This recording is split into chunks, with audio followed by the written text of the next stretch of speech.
Hello and welcome my dear students. I am Rushani ma'am from VM academy classes Nashik. हम देख रहे हैं हमारे 12th साइंस का केमिस्ट्री और हमने स्टार्ट किया है चैप्टर नंबर 1 सॉलिड स्टेट। हम देख रहे हैं syllabus for Maharashtra state board. आज का है लेक्चर नंबर 2। लास्ट लेक्चर में हमने देखे थे सॉलिड के type crystalline and amorphous solid. तो इस चैप्टर में हमें पूरा क्रिस्टलाइन सॉलिड के बारे में डिस्कस करना है। तो आज हम देखेंगे क्लासिफिकेशन ऑफ क्रिस्टलाइन सॉलिड। तो इसमें भी हमेशा क्वेश्चन आता है, एग्जाम्पल दिए होते और पूछते हैं क्लासीफाई फॉलोइंग सॉलिड। तो हमें सब नाम पता होने चाहिए, इसीलिए हम डिटेल में देखेंगे with example classification of crystalline solid with VM academy Nashik. चलो आज के लेक्चर में हमें देखना है क्लासिफिकेशन ऑफ क्रिस्टलाइन सॉलिड। तो लास्ट लेक्चर में हम देख चुके क्रिस्टलाइन सॉलिड्स क्या होते हैं, एमॉर्फस और क्रिस्टलाइन दोनों का डिफरेंस देख चुके। हमें पूरे चैप्टर में सिर्फ क्रिस्टलाइन सॉलिड के बारे में ही बात करनी है अभी इससे आगे। तो क्लासिफिकेशन ऑफ क्रिस्टलाइन सॉलिड, इस पर क्वेश्चन आता है what are the 4 main classes of crystalline solid. तो 4 टाइप है क्रिस्टलाइन सॉलिड के, पता होने चाहिए। सबसे पहला होता है आयोनिक सॉलिड। आयोनिक सॉलिड कैसे बनेगा? जब आपके आयंस क्या होंगे, कंबाइन होंगे तो आयोनिक सॉलिड बनेगा। तो आयोनिक बॉन्ड से जो बनता है वो क्या होता है, आयोनिक क्रिस्टल होते हैं या आयोनिक सॉलिड भी कह सकते हैं। इनको आयोनिक क्रिस्टल्स भी कहा जाता है। इन सबको क्रिस्टल कहा जाता है। सॉलिड सारे क्रिस्टलाइन सॉलिड है, इसलिए इनको क्रिस्टल्स भी कहा जाता है। तो आयोनिक सॉलिड कैसे बनेंगे? Bye combination of cation and अनायन। इनमें इलेक्ट्रोस्टैटिक फोर्स ऑफ अट्रैक्शन होगा, हार्ड ब्रिटल होंगे, ये हायर मेल्टिंग बॉइलिंग पॉइंट हो सकता है, बट ये सॉलिड स्टेट में पुअर कंडक्टर होंगे इलेक्ट्रिसिटी के, और लिक्विड कंडीशन में क्या होंगे, मतलब जब डिज़ोल्व करोगे तो इलेक्ट्रिसिटी को कंडक्ट कर सकते। एग्जाम्पल NaCl और CaF2 हो सकता है। डिटेल में हमें देखना है, मैं सिर्फ इंट्रोडक्शन बता रही हूँ। दूसरा होता है कोवैलेंट नेटवर्क सॉलिड और कोवैलेंट नेटवर्क क्रिस्टल भी कहा जाता है इनको। ये कोवैलेंट बॉन्ड से बनते। इनमें कौन सा बॉन्ड प्रेजेंट होगा? कोवैलेंट। ये क्या होंगे? हार्ड होंगे। इनका भी मेल्टिंग बॉइलिंग पॉइंट हायर होगा। ये पुअर कंडक्टर होते हैं इलेक्ट्रिसिटी के, लेकिन यहाँ पे एक्सेप्शन है graphite and the diamond. Diamond heat को कंडक्ट कर सकता है और ग्राफाइट इलेक्ट्रिसिटी को कंडक्ट कर सकता है। 2 एक्सेप्शंस छोड़े तो बाकी सारे के लिए प्रॉपर्टी क्या है, सेम है। तीसरा है मोलिकुलर क्रिस्टल या मोलिकुलर सॉलिड। तो ये बनता है किससे? मोनो एटॉमिक और पॉली एटॉमिक मोलिक्यूल। तो जैसे कि आई से बेंजोइक एसिड है, इसके एग्जाम्पल होंगे। इसमें होता है लंडन डाइपोल फोर्स होता है या हाइड्रोजन बॉन्ड से बनते हैं। ये थोड़े सॉफ्ट होते हैं, लो मेल्टिंग बॉइलिंग पॉइंट होता है, कभी कभी 0 के नीचे भी जाता है। पुअर कंडक्टर होंगे हीट एंड इलेक्ट्रिसिटी के। नेक्स्ट आते हैं मेटेलिक सॉलिड। मेटेलिक आयन का जो C होगा इलेक्ट्रॉन का, उससे ये बनते हैं। मेटेलिक बॉन्ड जो है वो कैसे बनते हैं? Attraction between cation and the valence electron. ये क्या होंगे? सॉफ्ट टू वेरी हार्ड क्या होते? वेरिएबल होते। मेल्टिंग पॉइंट की भी क्या होगी? हायर रेंज होगी। Very good conductor of heat and electricity. और मेटल तो हमें पता है मैग्नीशियम, कॉपर, एल्यूमिनियम, सोडियम, ये सारे। तो ऐसे 4 टाइप है, तो हमें हर एक को डिटेल में जानना है। इंट्रोडक्शन तो पता चला, अभी हम हर एक को क्या करते हैं, डिटेल में देखते हैं। तो चलो पहला हमें देखना है आयोनिक सॉलिड और आयोनिक क्रिस्टल। इस पे क्वेश्चन आते हैं give characteristics of ionic crystal. तो आयोनिक क्रिस्टल के कैरेक्टरिस्टिक्स 2 मार्क के लिए आ सकते हैं, तो आपको 4 कैरेक्टर पता होने चाहिए। तो देखो पहला का कैरेक्टर क्या होगा, जो कॉन्स्टिट्यूएंट पार्टिकल होंगे आयोनिक क्रिस्टल के वो क्या होते? चार्ज्ड आयन होते। तो चार्ज्ड आयन मतलब कौन से हो सकते हैं? 2 चार्ज्ड आयन होते। पॉजिटिव चार्ज मतलब cation and negative charge anion. यहाँ पे कैटायन और एनायन की साइज़ क्या हो सकती है? डिफरेंट हो सकती है, डिफर हो सकती है। एक छोटी साइज़, एक बड़ी साइज़ वाला, या कंपेरेटिवली सेम साइज़ वाले भी क्या हो सकते हैं? कैटायन एनायन क्या है, इनके कंस्टिट्यूएंट पार्टिकल हो सकते हैं। फॉर एग्जांपल देखो Na+ है और Cl- है। तो Na+ क्या है? कैटायन है। Cl- क्या है? एनायन है। इन दोनों के कॉम्बिनेशन से जो बनेगा NaCl बनेगा, और NaCl के क्रिस्टल को हम क्या कहेंगे? आयोनिक सॉलिड कहेंगे या आयोनिक क्रिस्टल कहेंगे। तो यहाँ पे ये दोनों आयन क्या हुए? इनके कंस्टिट्यूएंट पार्टिकल। सेकंड पॉइंट बहुत इंपॉर्टेंट है, each ion a given sign of charge, अगर आपको ये आयन दिया है, इसका साइन क्या है, पॉजिटिव चार्ज, तो ये क्या होगा, अपोजिटली चार्ज आयन के साथ क्या करेगा, बाउंड होगा। तो अपोजिटली मतलब निगेटिव चार्ज के साथ, और यहाँ पे इसके अराउंड क्या होगा, कूलोम्बिक फोर्स जनरेट होगा।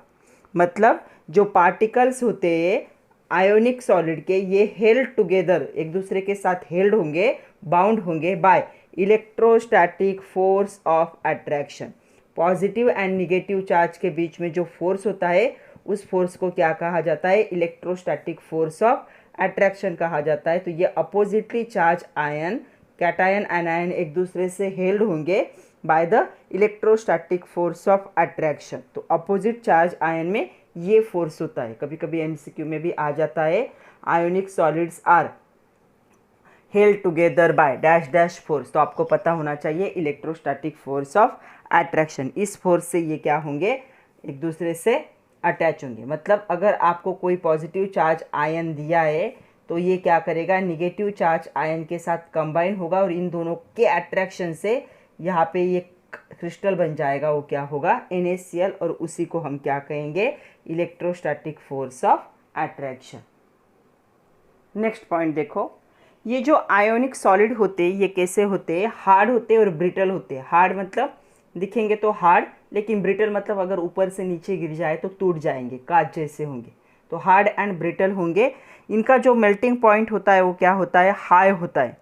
तो क्या है, यहाँ पे फोर्स ऑफ अट्रैक्शन स्ट्रांग है। अगर उस फोर्स ऑफ अट्रैक्शन को मिनिमाइज करना है तो क्या है, हायर एनर्जी की ज़रूरत पड़ेगी, इसलिए मेल्टिंग पॉइंट क्या होगा, हायर होगा। ये सॉलिड स्टेट में नॉन कंडक्टर होते हैं इलेक्ट्रिसिटी के। मतलब अगर आप कोई भी आयोनिक सॉलिड लेते हो सॉलिड कंडीशन में, तो वो इलेक्ट्रिसिटी को कंडक्ट नहीं कर सकता। वहीं पे अगर आप उसे डिज़ोल्व करते हो वाटर में या हीट करते हो ताकि वो मेल्ट हो जाए, तो क्या हो जाएगा, they are good conductor of electricity. मतलब आयोनिक सॉलिड इलेक्ट्रिसिटी कंडक्ट कर सकते कब, जब आप उनको पानी में डिज़ोल्व करोगे या हीट करोगे मेल्ट होने तक, तभी ये क्या करेंगे, इलेक्ट्रिसिटी को कंडक्ट करेंगे। सॉलिड कंडीशन में ये इलेक्ट्रिसिटी को कंडक्ट नहीं कर सकते।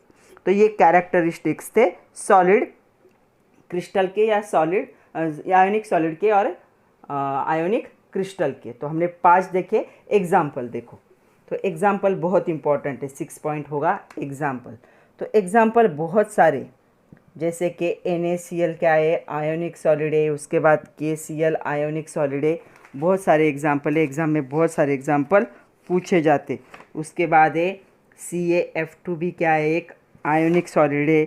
उसके बाद है K2SO4 जो पूछे जाते हैं, वही मैं बता रही हूँ आप लोगों को। K2SO4 भी एक क्या है, आयोनिक सॉलिड है। तो ये क्या है, आयोनिक सॉलिड के एग्जाम्पल है। तो आपको कुछ 2-3 एग्जाम्पल पता होने चाहिए जो कैटायन एनायन के कॉम्बिनेशन से बनेंगे। तो चलो अब हमें इस क्वेश्चन का आंसर ढूंढना है। Ionic solids conduct electricity in molten state but not solid state, give reason. तो जो आयोनिक सॉलिड होते हैं, आयोनिक सॉलिड के कंस्टिट्यूएंट पार्टिकल क्या होते हैं, वो होते हैं चार्ज आयन। क्या होंगे इनके पार्टिकल, आयन्स होंगे। कौन से आयन हो सकते हैं, कैटायन एंड एनायन। इनके कॉम्बिनेशन से आयोनिक सॉलिड या आयोनिक क्रिस्टल बनते। तो ये कैटायन और एनायन से बनेंगे। इनके बीच में क्या होगा, स्ट्रॉन्ग फोर्स ऑफ अट्रैक्शन होगा। इसीलिए इनकी क्या होती है, क्रिस्टल लैटिस में फिक्स पोजीशन होती है। अगर आपका Na+Cl कॉम्बिनेशन होके NaCl बनाता है, तो NaCl के बीच में क्या होगा, फोर्स ऑफ अट्रैक्शन होगा, स्ट्रॉन्ग फोर्स ऑफ अट्रैक्शन होगा इन दोनों के बीच में। तो इनको एक स्पेसिफिक शेप साइज में ये क्या करेगा, रखेगा, एक फिक्स पोजीशन में क्रिस्टल लैटिस में रखेगा। तो यहाँ से ये कैटायन एनायन जो है वो मूव नहीं हो सकते, और इलेक्ट्रिसिटी कंडक्ट होने के लिए क्या है, आयन का मूवमेंट ज़रूरी है। तो यहाँ पे ये हेल्ड टुगेदर होंगे और एक फिक्स पोजीशन होगी क्रिस्टल में, और ये मूव नहीं कर सकते। इसीलिए यहाँ पे अगर आप इलेक्ट्रिक फील्ड अप्लाई भी करते हो तो ये इलेक्ट्रिसिटी को कंडक्ट नहीं कर सकते। सो हम कह सकते हैं जो मोल्टन स्टेट होती है, तो ये अगर इनको आप मोल्टन स्टेट में भेजते हो, तो इसे नहीं, मोल्टन स्टेट में सॉलिड को हम मोल्टन स्टेट में जब भेजते हैं तो ये क्या होता है, इसके जो आयन है वापस क्या हो जाते हैं, सेपरेट हो जाते हैं। तो यहाँ पे जो अरेंजमेंट होती है आयन की, वो क्या हो जाती है, डिस्ट्रॉय हो जाती है। जो फिक्स पोजीशन थी वो फिक्स पोजीशन अभी ओपन हो जाएंगी और यहाँ पे आयंस क्या हो जाएंगे, फ्री हो जाएंगे। और ये आयन उस मोल्टन कंडीशन में क्या कर सकते हैं, मूव कर सकते हैं। और इन्हीं मूवमेंट की वजह से ये क्या है, मोल्टन स्टेट में क्या कर सकता है, इलेक्ट्रिसिटी को कंडक्ट कर सकता है, बट सॉलिड कंडीशन में नहीं कर सकता। सेकंड हमें देखना है कोवैलेंट नेटवर्क सॉलिड्स और कोवैलेंट नेटवर्क क्रिस्टल। इस पे भी क्वेश्चन आता है, what are the characteristics of covalent network crystal, 2 mark के लिए। तो सबसे पहला कैरेक्टर, इनके कंस्टिट्यूएंट पार्टिकल क्या होते हैं, एटम्स। पहले में हमने देखा कि क्या होते हैं, चार्ज्ड आयन थे, यहाँ पे एटम्स है। ये एटम्स लिंक होते हैं बाय कोवैलेंट बॉन्ड। पहले में क्या था, इलेक्ट्रोस्टैटिक फोर्स ऑफ अट्रैक्शन था, यहाँ पे क्या है, कोवैलेंट बॉन्ड। कैसे फॉर्म होता है, बाय शेयरिंग ऑफ इलेक्ट्रॉन। तो एटम जब इलेक्ट्रॉन को शेयर करेंगे तब कोवैलेंट बॉन्ड फॉर्म होगा, और कोवैलेंट बॉन्ड से कोवैलेंट नेटवर्क सॉलिड या क्रिस्टल बनता है। यहाँ पे ये रिजिड होंगे, मतलब क्या है, फ्लेक्सिबल नहीं होंगे। और यहाँ पे 3 डायमेंशनल नेटवर्क क्या होगा, फॉर्म होगा। तो यहाँ पे जो एंटायर क्रिस्टल जो होता है, ये पूरा क्रिस्टल एक सिंगल मोलिक्यूल से बनेगा। तो पूरा सिंगल मोलिक्यूल ही होता है क्रिस्टल, मतलब यहाँ पे ये स्ट्रक्चर क्या होता है, रिजिड होता है। और स्ट्रॉन्ग बॉन्डेड स्ट्रक्चर क्या होता है, फॉर्म होता है। स्ट्रॉन्ग बॉन्डेड क्यों होगा, because 3D network, 3 dimensional network की वजह से क्या हो जाएगा, ये स्ट्रॉन्ग बॉन्डेड नेटवर्क बन जाएगा। नेक्स्ट पॉइंट देखो, ये क्या होंगे, हार्डेस्ट मटेरियल। अगर आप लोगों को पता होगा तो मैं आप लोगों को बता दूं कि डायमंड जो है हार्डेस्ट नोन मटेरियल है। और डायमंड क्या है, कोवैलेंट नेटवर्क सॉलिड है। अब तक जितने मटेरियल मिले सबसे हार्ड मटेरियल डायमंड है। तो ये हार्डेस्ट मटेरियल फॉर्म करते जो कि इनकम्प्रेसिबल होते, उनको हम कंप्रेस करके उनकी साइज छोटी नहीं कर सकते। इसी वजह से इनका क्या होगा, मेल्टिंग बॉइलिंग पॉइंट बहुत ही ज़्यादा हाई होता है, क्योंकि 3 डायमेंशनल नेटवर्क बना है और उसे ब्रेक करने के लिए बहुत ज़्यादा एनर्जी की ज़रूरत पड़ सकती है। जो इलेक्ट्रॉन होते हैं कोवैलेंट बॉन्ड में, वो कभी भी मोबाइल नहीं होते, मतलब फ्री नहीं होते, मूव नहीं हो सकते, क्योंकि वो क्या होते आ जाते हैं, लोकलाइज हो जाते, तो वो फिक्स हो जाते कोवैलेंट बॉन्ड में, इसीलिए वो मूव नहीं हो सकते। इसीलिए कोवैलेंट नेटवर्क सॉलिड क्या होंगे, poor conductor of heat and electricity. तो ये पुअर कंडक्टर होंगे हीट एंड इलेक्ट्रिसिटी के। लेकिन यहाँ पे 2 एक्सेप्शन है। 2 एक्सेप्शन मैं आप लोगों को बता दूँ, क्योंकि उन्हीं पे बहुत बार क्वेश्चन भी आ जाता है। तो पहला एक्सेप्शन है कि ग्राफाइट जो है गुड कंडक्टर है इलेक्ट्रिसिटी का, जबकि ये कोवैलेंट नेटवर्क सॉलिड है। और दूसरा है डायमंड गुड कंडक्टर है हीट का। तो ये दोनों एक्सेप्शन छोड़े तो बाकी सारे कोवैलेंट सॉलिड क्या है, they are poor conductor of heat and electricity. इसके अदर एग्जाम्पल, तो ये एग्जाम्पल ही हो गए, पहला एग्जाम्पल। दूसरा एग्जाम्पल, अदर एग्जाम्पल है इसका सिलिका भी क्या है, एक कोवैलेंट नेटवर्क सॉलिड ही है। तो इस पे और भी एग्जाम्पल आते हैं। दूसरा एग्जाम्पल यहाँ पे होगा, डायमंड हो गया, सिलिका हो गया, ग्राफाइट भी हो गया। उसके बाद आएगा यहाँ पे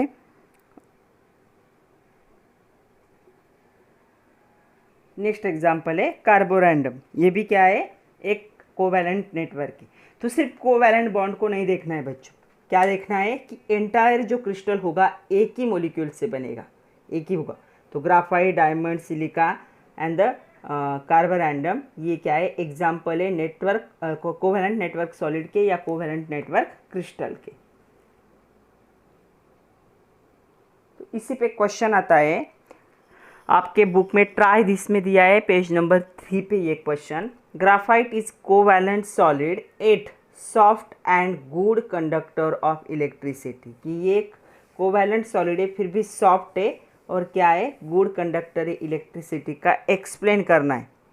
तो यहाँ पे क्या होता है, ग्राफाइट में हर कार्बन एटम बॉन्डेड होता है 3 नेबरिंग कार्बन एटम। तो यहाँ पे हम लिख सकते हैं कि यहाँ पे ईच कार्बन एटम क्या होंगे, इसके 3 अदर क्या होंगे, नेबर कार्बन एटम से क्या होगा, ये जॉइन होगा। ओके, और यहाँ पे ये कोवैलेंट बॉन्ड क्या होंगे, इनके बीच में प्रेजेंट होंगे। तो यहाँ पे हेक्सागोनल लेयर स्ट्रक्चर बनेगा। तो यहाँ पे स्ट्रक्चर कैसे बनेगा, हेक्सागोनल लेयर स्ट्रक्चर बनेगा। तो हेक्सागोनल लेयर स्ट्रक्चर बनेगा यहाँ पे। तो ये जो ग्राफाइट के क्रिस्टल होंगे ये अलग अलग शीट होते, तो एक हेक्सागोनल का शीट है, उसके ऊपर दूसरा, उसके ऊपर तीसरा, ऐसे क्या है मेनी शीट्स का लेयर होता है कार्बन एटम का। तो ये हेल्ड होते बाय वीक वंडरवॉल फोर्सेस। तो ये एक शीट दूसरे शीट से क्या होगा, weak van der Waals force of attraction से क्या होंगे, यहाँ पे हेल्ड होंगे। तो यहाँ पे जो शीट्स है उनके बीच में वीक फोर्स होने की वजह से यहाँ पे हर लेयर में क्या होगा, अगर प्रेशर अप्लाई होता है तो क्या होते हैं, सॉफ्ट हो जाते हैं और स्लिपरी होते हैं। स्लिपरी मतलब एकदम सॉफ्ट। तो आप लोगों ने पेंसिल का लीड देखा होगा, वो भी क्या है, ग्राफाइट है, सॉफ्ट होता है, थोड़ा स्लिपरी होता है। तो यहाँ पे अगर एक दूसरे पे क्या करते हैं, ये प्रेशर अप्लाई, मतलब एक हेक्सागोन का ऐसा शीट है, उस पर दूसरे हेक्सागोन का शीट लेंगे, उसके तीसरा, चौथा, फिफ्थ, सिक्स, सेवन, ऐसे एक दूसरे पे क्या होते हैं, वो लाए होते, और इनके बीच में weak van der Waals force of attraction होता है, एक दूसरे पे फोर्स अप्लाई करते, इसीलिए ग्राफाइट क्या बन जाता है, सॉफ्ट होता है और थोड़ा स्लिपरी होता है, सॉफ्टी सॉफ्टी लगता है ऐसे। यहाँ पे जो इलेक्ट्रॉन्स होते हैं ग्राफाइट के वो डीलोकलाइज हो जाते हैं पूरे शीट में। तो यहाँ पे प्रेजेंस ऑफ मोबाइल इलेक्ट्रॉन, यहाँ पे मूवेबल फ्री इलेक्ट्रॉन की वजह से ये क्या कर सकता है, इलेक्ट्रिसिटी कंडक्ट। तो ये इलेक्ट्रिसिटी कंडक्ट क्यों करता है, बिकॉज इसके पास स्पेशल टाइप का स्ट्रक्चर है, उसी स्ट्रक्चर की वजह से ये सॉफ्ट भी होता है और इलेक्ट्रिसिटी को कंडक्ट भी कर सकता है।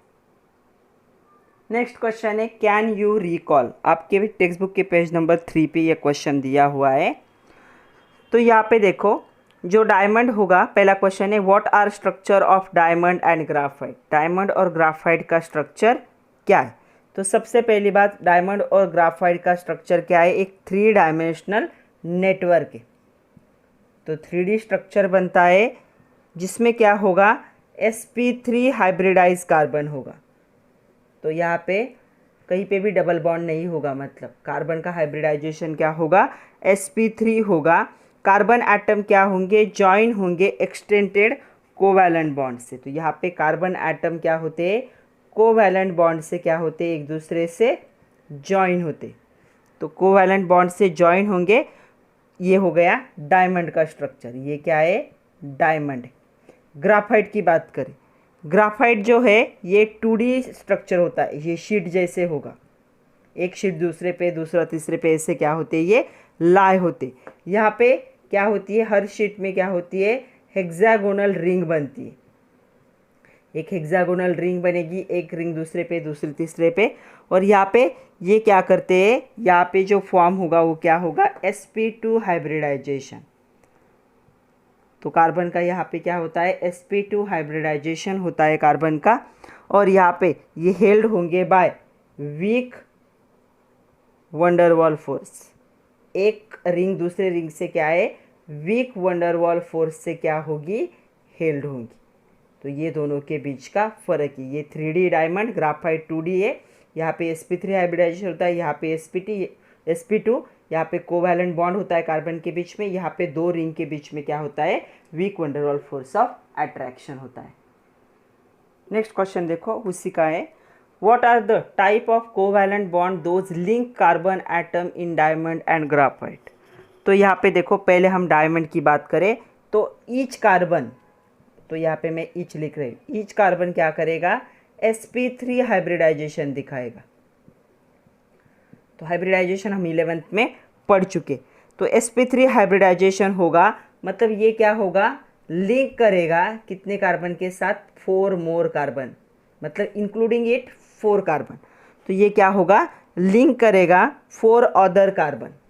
तो 4 और कार्बन के साथ ये क्या हो सकता है, लिंक कर सकता है 4 कार्बन एटम के साथ यूजिंग हाइब्रिडाइज ऑर्बिटल। और यहाँ पे क्या होता है, टेट्राहेड्रल क्या होता है, फैशन होता है। मतलब यहाँ पे टेट्राहेड्रल क्या होगा, इसका स्ट्रक्चर होगा, स्ट्रक्चर टेट्राहेड्रल। ये हो गया डायमंड।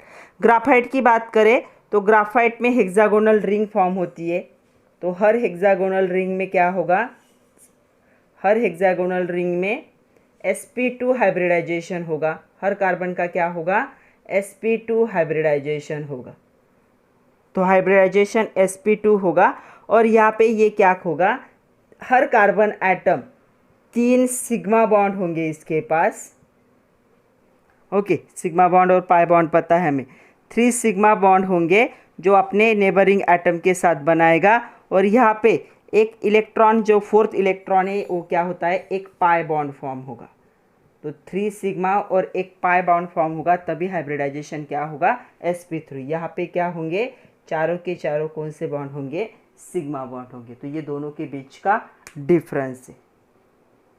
नेक्स्ट थर्ड क्वेश्चन देखो क्या है उसी में, are all valence electron of carbon atom in graphite localize to specify covalent bond. तो सारे इलेक्ट्रॉन लोकलाइज हो जाते हैं क्या, ताकि कोवैलेंट बॉन्ड फॉर्म हो सके। तो ग्राफाइट में क्या होता है, जो 4th इलेक्ट्रॉन होता है, तो जो ग्राफाइट में 4th इलेक्ट्रॉन जो होगा वो क्या करता है, पाई बॉन्ड को फॉर्म करता है, मतलब यहाँ पे डबल बॉन्ड फॉर्म होगा। तो यहाँ पे क्या होंगे, electron are delocalize over the whole sheet. पूरे शीट पे इलेक्ट्रॉन क्या हो सकते हैं, डी लोकलाइज हो सकते हैं, और ये डी लोकलाइजेशन ऑफ इलेक्ट्रॉन की वजह से ये क्या कर सकते हैं, इलेक्ट्रिसिटी को कंडक्ट कर सकते हैं। थर्ड हमें देखना है मोलिकुलर सॉलिड और मोलिकुलर क्रिस्टल। तो इस पर भी क्वेश्चन आता है, state properties of molecular crystal. तो प्रॉपर्टीज सबसे पहला, कंस्टिट्यूएंट पार्टिकल जो होता है मोलिक्यूल्स का, ये क्या होगा, मोलिक्यूल होगी। तो मोलिक्यूल सेम सब्सटेंस के हो सकते हैं, या फिर मोलिक्यूल की जगह पे अनबॉन्डेड सिंगल एटम भी हो सकते हैं कंस्टिट्यूएंट पार्टिकल। जो मोलिक्यूल्स यहाँ पे यूज़ होंगे उन मोलिक्यूल के बीच में क्या होगा, कोवैलेंट बॉन्ड प्रेजेंट होना चाहिए। ये जो होंगे मोलिकुलर सॉलिड जब बनते हैं तो ये क्या होते हैं, held together bye intermolecular forces of attraction, जैसे कि वीक डायपोल डायपोल इंटरेक्शन हो सकता है, लंदन फोर्स हो सकता है, या फिर इंटरमोलिकुलर हाइड्रोजन बॉन्डिंग भी हो सकता है। They are poor conductor of heat and poor conductor of electricity and the good insulator. इसका मीनिंग ही क्या है, they are poor conductor of heat and electricity. तो इंसुलेटर है मतलब हीट को क्या है, पास नहीं कर सकते, और पुअर कंडक्टर इलेक्ट्रिसिटी के मतलब इलेक्ट्रिसिटी को भी पास नहीं कर सकते। तो ये सॉलिड पुअर कंडक्टर होंगे हीट एंड इलेक्ट्रिसिटी की। तो यहाँ पे एक वर्ड आया है हाइड्रोजन बॉन्डिंग। हाइड्रोजन बॉन्डिंग क्या होता है, वैसे तो हम 11th में देख चुके हैं। तो हाइड्रोजन बॉन्डिंग क्या होगा, क्वेश्चन है कैन यू रिकॉल में, टेक्स्ट बुक के पेज नंबर 4 पे। तो क्या क्वेश्चन पूछा गया है, hydrogen bonding, what is hydrogen bond, क्या होता है हाइड्रोजन बॉन्ड। हाइड्रोजन बॉन्ड क्या होगा, इलेक्ट्रोस्टैटिक फोर्स ऑफ अट्रैक्शन होगा in between positively polarized hydrogen atom. तो सपोज कोई भी ऐसे हाइड्रोजन एटम है, तो यहाँ पे क्या हो गया, partial positive negative charge form हो गया। ये किसी और मॉलिक्यूल के कांटेक्ट में आता है या किसी और वाटर के कांटेक्ट में आता है, तो यहाँ पे भी क्या होगा, इसे थोड़ा सा अलग लिखते, यहाँ पे भी क्या होगा, पार्शियल। तो यहाँ पे देखो, यहाँ पे फोर्स ऑफ अट्रैक्शन हो जाएगा। So force of attraction between positively polarized hydrogen atom of one molecule and highly electronegative atom of other molecule, इनके बीच में जो फोर्स ऑफ अट्रैक्शन है, जो बॉन्ड फॉर्म होता है, वो क्या होता है, हाइड्रोजन बॉन्ड होता है। नेक्स्ट देखो, इस पे भी क्वेश्चन आ जाता है कभी कभी। क्वेश्चन होता है what are the various type of intermolecular forces of attraction that hold molecules of molecular crystal together. तो पहला फोर्स है वीक डायपोल डायपोल इंटरेक्शन। तो वीक डायपोल डायपोल इंटरेक्शन क्या होता है, ये क्या होता है, पोलर मोलिक्यूल के बीच में होता है। जो पोलर मोलिक्यूल्स होंगे इनके बीच में ये फोर्स क्या होगा, प्रेजेंट होगा। पोलर मोलिक्यूल्स कौन से होंगे, जैसे सॉलिड, जैसे कि सॉलिड HCl, उसके बाद H2O, इसके बाद SO2। ओके, यहाँ पे क्या होता है, ये इनका परमानेंट डायपोल मोमेंट होती है। डायपोल मोमेंट को म्यू से डिनोट करते हैं और इनकी क्या होती है, permanent dipole moment. Dipole moment हम 11th में केमिकल बॉन्डिंग में पढ़ चुके हैं। अगर नहीं देखा है तो एक बार फिर से डायपोल मोमेंट का वीडियो जाकर देखो। तो डायपोल मोमेंट को म्यू से डिनोट किया जाता है और इनका क्या होता है, फिक्स, मतलब परमानेंट डायपोल मोमेंट होगा। तो ये था पहला फोर्स ऑफ अट्रैक्शन। दूसरा फोर्स ऑफ अट्रैक्शन होता है वेरी वीक डिस्पर्शन। इसे क्या कहा जाता है, लंदन फोर्स भी कहा जाता है। तो इसे ही कहा जाता है लंदन फोर्स। तो ये होगा नॉन पोलर मॉलिक्यूल के बीच में। तो ये पोलर के बीच में था, ये क्या होगा, नॉन पोलर मॉलिक्यूल जो होते। नॉन पोलर मतलब जो दो पोल फॉर्म नहीं कर सकते, पार्शियल पॉजिटिव निगेटिव चार्ज जिन पे नहीं आ सकता, तो नॉन पोलर मॉलिक्यूल में होगा। For example solids of CH4, then H2, CCl4 etcetera. तो ये नॉन पोलर मॉलिक्यूल है। ये फोर्सेस इन्वॉल्व करते हैं मोनो एटॉमिक सॉलिड को भी, जैसे कि आर्गॉन के बीच में, नियॉन के बीच में, जो क्या है रूम टेम्परेचर में क्या होते हैं, मोनो एटॉमिक फॉर्म में होते हैं, उनमें भी यही फोर्स क्या होता है, प्रेजेंट होता है। थर्ड जो होता है वो फोर्स है यहाँ पे इंटरमोलिकुलर हाइड्रोजन बॉन्डिंग। तो इंटरमोलिकुलर हाइड्रोजन बॉन्डिंग जो होगा दो डिफरेंट मोलिक्यूल के बीच में, तो हाइड्रोजन बॉन्डिंग क्या होगा, फॉर्म होगा। तो हाइड्रोजन बॉन्डिंग के लिए क्या है, एक हाइड्रोजन प्रेजेंट होना ज़रूरी होता है और दूसरे एटम का क्या होगा, negatively charge, partially negatively charge more electronegative atom क्या होगा, बॉन्डेड होगा। तो यहाँ पे हाइड्रोजन बॉन्ड फॉर्म हो सकता है H2O सॉलिड कंडीशन में, मतलब क्या होगा, आइस में हो सकता है, NH3 के बीच में हो सकता है, HF के बीच में हो सकता है। तो ये तीन टाइप के क्या है, इंटरेक्शन से या इंटरमोलिकुलर फोर्सेस से जो मोलिकुलर सॉलिड या मोलिकुलर क्रिस्टल को क्या करते हैं, हेल्ड करते हैं टुगेदर। तो चलो अभी एक्सरसाइज का एक क्वेश्चन करते हैं। क्वेश्चन एक्सरसाइज के क्वेश्चन नंबर 3 में distinguish between ionic solid and molecular solid. तो डिफरेंस लिखना है हमें आयोनिक और मोलिकुलर सॉलिड का। तो सबसे पहला यहाँ पे जो कंस्टिट्यूएंट पार्टिकल होते हैं वो कौन होते हैं, चार्ज्ड आयन होते हैं। तो चार्ज्ड आयन मतलब क्या होंगे, कैटायन एंड एनायन। तो ये क्या होंगे, इसके कंस्टिट्यूएंट पार्टिकल होंगे। यहाँ पे कंस्टिट्यूएंट पार्टिकल जो होते हैं ये क्या होते हैं, मोनो एटॉमिक और पॉली एटॉमिक क्या होंगे, मोलिक्यूल्स होंगे, जिनके बीच में क्या होगा, कोवैलेंट बॉन्ड प्रेजेंट होगा। सेकंड पॉइंट, यहाँ पे कंस्टिट्यूएंट पार्टिकल हेल्ड होते हैं by electrostatic force of attraction. तो यहाँ पे उनके बीच में होता है electrostatic force of attraction. Oppositely charged ion में क्या होगा, इलेक्ट्रोस्टैटिक फोर्स ऑफ अट्रैक्शन, इससे ये क्या होंगे, हेल्ड होंगे टुगेदर। यहाँ पे क्या होता है, अभी हमने देखा यहाँ पे क्या होंगे, different type of intermolecular forces होंगे। तो यहाँ पे इंटरमोलिकुलर फोर्सेस ऑफ अट्रैक्शन होंगे, इंटरमोलिकुलर फोर्सेस ऑफ अट्रैक्शन। जैसे कौन सा हो सकता है, हाइड्रोजन बॉन्डिंग हो सकता है, लंडन फोर्स हो सकता है, डाइपोल डाइपोल फोर्स हो सकता है, ये इनमें प्रेजेंट होगा। थर्ड, ये क्या होते हैं, हार्ड होते हैं और क्या होते हैं, बट ब्रिटल होते। ये क्या होंगे, सबसे पहली बात तो ये क्या होंगे, सॉफ्ट होंगे, हार्ड नहीं होंगे। ओके, नेक्स्ट पॉइंट, इनका जो मेल्टिंग पॉइंट होता है ये क्या होता है, हाई होता है, और इनका मेल्टिंग पॉइंट क्या होगा, लो होगा, क्योंकि फोर्स ही क्या है इनके बीच के, वीक फोर्स ऑफ अट्रैक्शन से ये हेल्ड हुए, तो यहाँ पे ये भी वीक होगा। यहाँ पे क्या होता है, ये जो है सॉलिड स्टेट में नॉन कंडक्टर होते हैं, लेकिन वाटर में डिजॉल्व कर दोगे तो क्या होंगे, इलेक्ट्रिसिटी को कंडक्ट कर सकते, बट ये क्या होते हैं, पुअर कंडक्टर होते। तो ये क्या होंगे, पुअर कंडक्टर होंगे। और इनको हम कह सकते हैं इन लिक्विड कंडीशन ये क्या होते, गुड कंडक्टर होते। पानी में डिजॉल्व करोगे या मेल्ट करोगे तो गुड कंडक्टर। और कोई भी एक एग्जांपल लिख दो, जैसे मैंने यहाँ पे लिख दिया NaCl CaF2, यहाँ पे कोई भी एक एग्जांपल लिख सकते हो, जैसे कि आइस है, उसके बाद है बेंजोइक एसिड है, तो ये इसके क्या होंगे, एग्जांपल। तो ऐसे कितने हमने 6 पॉइंट देखे, तो आप 6 में से कोई भी 4 पॉइंट लर्न करो, क्योंकि 4 मार्क के लिए 4 पॉइंट सफिशिएंट है। नेक्स्ट हमें देखना है फोर्थ टाइप, मेटेलिक सॉलिड और मेटेलिक क्रिस्टल। मेटेलिक सॉलिड और मेटेलिक क्रिस्टल जो होते हैं वो फॉर्म होते हैं, ये क्रिस्टलाइन सॉलिड है, फॉर्म होंगे एटम से ऑफ सेम मेटेलिक एलिमेंट, एक ही मेटेलिक एलिमेंट के एटम से फॉर्म होंगे। ये हेल्ड होते हैं together by the metallic bond.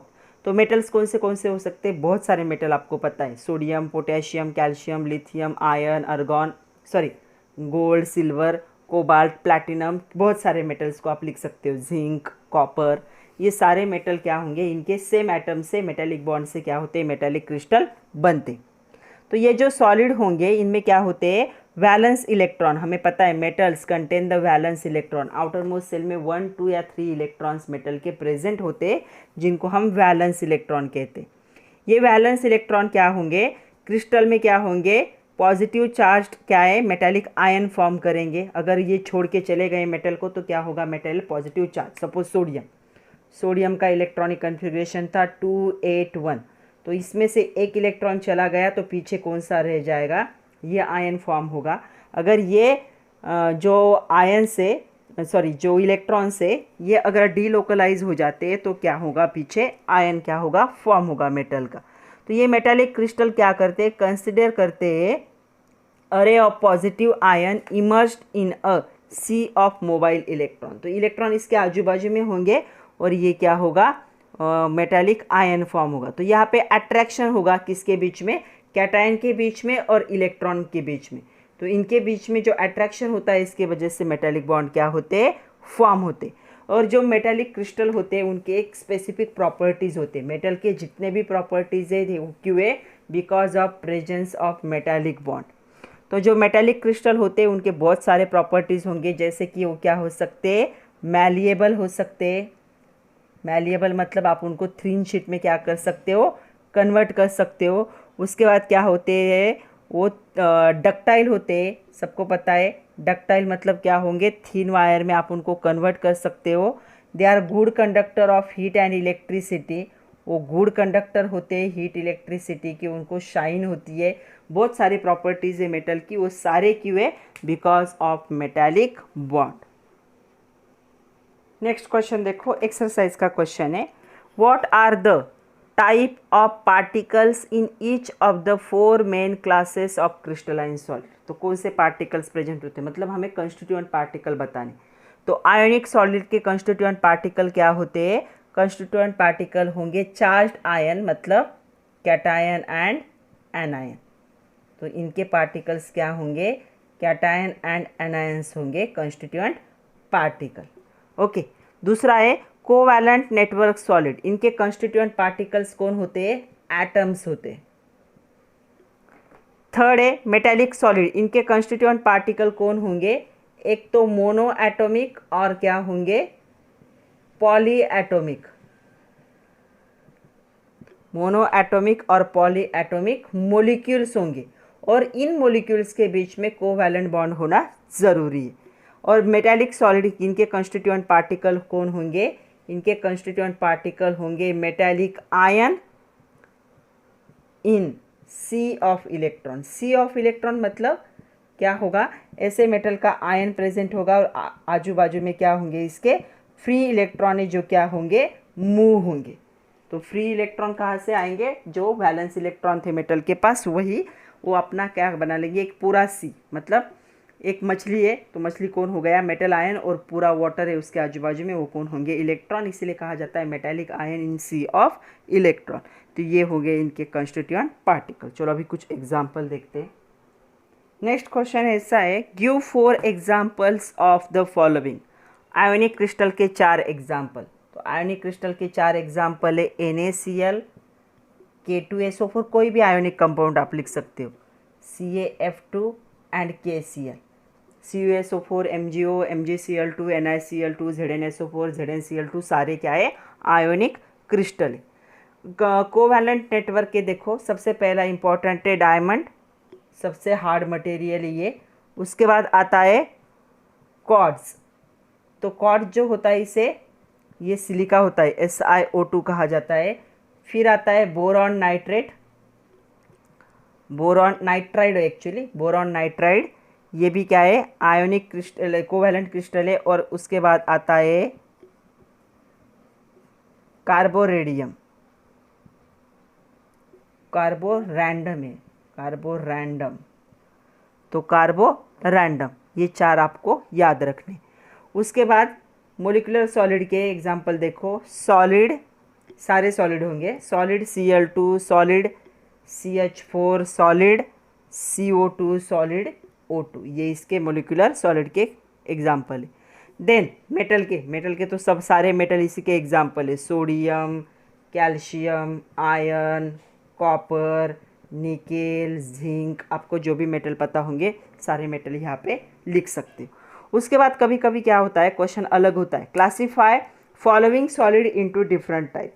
तो अगर क्लासीफाई करने के लिए पूछा जाए सॉलिड को तो उनको कैसे क्लासीफाई करोगे, तो देखो अभी मैं नाम बताऊंगी और उसकी इनके आगे लिख दूंगी।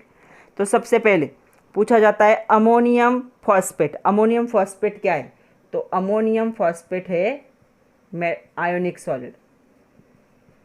तो अमोनियम फॉस्फेट क्या हो जाएगा, आयोनिक सॉलिड हो जाएगा या आयोनिक क्रिस्टल कह सकते हो। कोबाल्ट क्या है, कोबाल्ट मेटल है तो ये मेटालिक हो जाएगा। नेक्स्ट है CO2 मोलिक्यूल क्या है, तो CO2 मोलिक्यूल क्या है, मोलिकुलर सॉलिड है। तो मोलिक्यूल है मतलब सॉलिड कंडीशन में, तो CO2 मोलिक्यूल क्या होगा, मोलिकुलर सॉलिड। उसके बाद कार्बो रैंडम, तो कार्बो रैंडम हमें पता है, ये हमेशा आता है एग्जाम में। हाँ, कार्बो रैंडम क्या है, कोवैलेंट नेटवर्क क्रिस्टल। उसके बाद कभी कभी मैच द पेयर भी आ जाता है। मैच द पेयर में कैसे होता है क्वेश्चन, देखो यहाँ पे मैच द पेयर में होगा K2SO4 SO2 सोडियम, ये मेटल है, सिलिका, और इस साइड में होता है molecular crystal, ionic crystal, covalent network crystal, और यहाँ पे होता है मेटालिक सॉलिड। इनको मैच द पेयर करना है। तो सबसे पहला K2SO4 क्या हो जाएगा, K2SO4 होगा आयोनिक सॉलिड। SO2 क्या हो जाएगा, यहाँ पे SO2 होगा मोलिकुलर सॉलिड।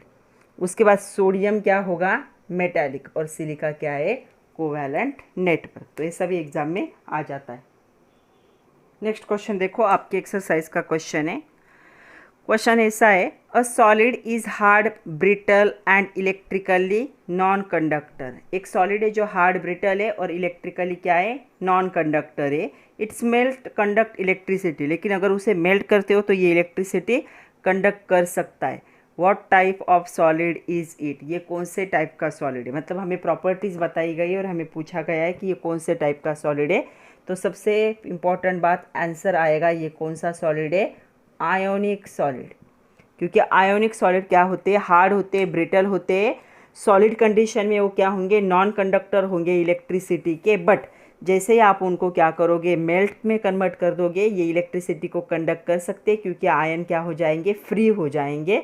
तो गिवन सॉलिड क्या होगा, आयोनिक सॉलिड। तो आपके बुक के टेक्स्ट बुक के पेज नंबर 5 पे ये कंपैरिजन वाला टेबल दिया है। वैसे तो हम सब कुछ डिस्कशन कर चुके हैं, लेकिन एक बार चारों को कंपेयर कर लेते हैं। तो इस साइड में दी है टाइप ऑफ सॉलिड और नीचे दिए गए प्रॉपर्टीज़। तो चलो देखते हैं प्रॉपर्टीज़ कौन से देखने। पार्टिकल इन यूनिट सेल, मतलब ये क्या हो जाएंगे, ये होंगे कंस्टिट्यूएंट। ओके, उसके बाद है इंटर पार्टिकल फोर्स, तो मॉलिक्यूल के बीच में कौन सा फोर्स होगा, हार्डनेस इनका कैसा होगा, melting point, thermal and electrical conductivity को देखना है। तो सबसे पहले ionic solid, covalent network solid, molecular solid and the metallic solid. तो चलो एक एक को देखते हैं हम। तो सबसे पहली प्रॉपर्टी है यहाँ पे, जिसके कंस्टिट्यूएंट पार्टिकल होंगे कैटायन, एनायन या चार्ज आयन भी कह सकते हो। इसके कंस्टिट्यूएंट पार्टिकल होंगे कोवैलेंटली बॉन्डेड एटम होने, यहाँ पे मोनो एटमिक और पॉली एटमिक मोलिक्यूल होंगे, और यहाँ पे क्या होंगे, metallic ion in the sea of electron. ये क्या होंगे, इनके कंस्टिट्यूएंट पार्टिकल। दूसरा पॉइंट देखो यहाँ पे क्या है, ये है कि इंटरमोलिकुलर फोर्सेस। तो यहाँ पे इलेक्ट्रोस्टैटिक फोर्स ऑफ अट्रैक्शन लिखना है। इलेक्ट्रोस्टैटिक फोर्स ऑफ अट्रैक्शन होता है जो कि अपोजिटली चार्ज आयन के बीच में होता है। यहाँ पे होगा कोवैलेंट बॉन्ड, यहाँ पे होगा लंडन फोर्स कह सकते हो, डाइपोल डाइपोल फोर्स कह सकते हो, एंड हाइड्रोजन बॉन्ड क्या होंगे, इनके बीच में प्रेजेंट होंगे। यहाँ पे क्या होंगे, मेटालिक बॉन्ड, ये होता है attraction of cation and the mobile valence electron. कोई भी कैटायन होगा मेटल का और वैलेंस इलेक्ट्रॉन इनका क्या होगा, इनसे ये, इनके अट्रैक्शन से ये हेल्ड होंगे टुगेदर। हार्डनेस, ये क्या होते हैं, हार्ड ब्रिटल होते हैं। ये तो सबसे ज़्यादा हार्ड होंगे क्योंकि डायमंड अभी तक पता होने वाला सबसे हार्ड सब्सटेंस है, तो ये सबसे हार्ड होंगे। ये सॉफ्ट होते हैं मोलिकुलर सॉलिड, ये वेरिएबल होंगे फ्रॉम सॉफ्ट टू हार्ड। हमें पता है मेटल भी क्या होते हैं, वेरिएबल होते हैं, कुछ मेटल सॉफ्ट होंगे कुछ हार्ड होंगे। उसके बाद मेल्टिंग पॉइंट की बात करें तो हाई 600 से लेकर 3000 तक हो सकता है। यहाँ पे भी हाई 1200 से लेकर 4000 तक हो सकता है। यहाँ पे लो निगेटिव भी हो सकता है, 400 तक मैक्सिमम क्या होगा, मेल्टिंग पॉइंट होगा। और यहाँ पे वाइड रेंज है, -39 से लेकर 3400 डिग्री सेल्सियस तक भी क्या होता है, मेल्टिंग पॉइंट होता है मेटल्स का। उसके बाद देखो थर्मल एंड इलेक्ट्रिकल कंडक्टिविटी, ये पुअर कंडक्टर होंगे कब, सॉलिड स्टेट में, but good conductor when melted और डिजॉल्व इन वाटर। जैसे ही पानी में डिजॉल्व कर दोगे या हीट कर दोगे, आयन सेपरेट हो जाएंगे और इलेक्ट्रिसिटी को कंडक्ट कर सकते। ये क्या होते हैं, पुअर कंडक्टर होते हैं। लेकिन यहाँ पे दो एक्सेप्शन है, मैंने आपको बताया। ग्राफाइट क्या होता है, गुड कंडक्टर होता है इलेक्ट्रिसिटी का, और डायमंड क्या होता है, गुड कंडक्टर होता है हीट का। यहाँ पे मोलिकुलर सॉलिड में क्या होगा, poor conductor of heat and electricity दोनों के लिए। और यहाँ पे सबसे good conductor of electricity, all metals are good conductor of heat and electricity, हमें पता है। और कोई भी एक एग्जांपल जैसे NaCl, CaF2, diamond, silica, ice, benzoic acid, sodium, magnesium, copper, gold, आपको जो मेटल अच्छा लगे वो यहाँ पे लिख सकते हो। तो आज के लिए इतना ही था बच्चों। नेक्स्ट लेक्चर में हम देखेंगे क्रिस्टल स्ट्रक्चर। तब तक के लिए पढ़ते रहिए, नोट्स बनाइए। All the best and thank you very much.